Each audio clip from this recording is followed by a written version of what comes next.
পবিত্র রমজানে মসজিদে ইফতারি করার দৃশ্য চিরচেনা। প্রায় সব মুসলিম দেশেই প্রচলন আছে মসজিদে ইফতারি করার। তবে হঠাৎ করেই সৌদি সরকার তাদের মসজিদে ইফতার করার নিষিদ্ধ ঘোষণা করে দিয়েছে।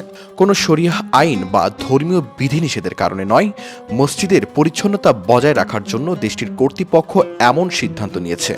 দ্য নিউ আরবের প্রতিবেদনে এই তথ্য জানানো হয়েছে। এতে বলা হয়েছে, সৌদি সরকারের নির্দেশনা অনুযায়ী ইফতারি পণ্য নিয়ে মসজিদে যাওয়া যাবে না। মসজিদের পরিচ্ছন্নতার কথা বিবেচনা করে গত সপ্তাহে ইসলাম বিষয়ক মন্ত্রণালয় এক নোটিশে এ তথ্য জানিয়েছেন।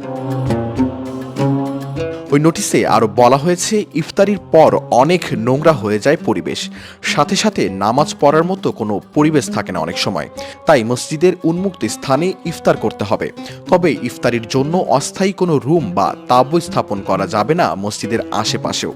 পাশাপাশি রোজাদারদের জন্য ইফতারি কিনতে ইমাম বা মুয়াজ্জিনের কাছে কোনো অর্থ সংগ্রহ করা যাবে না।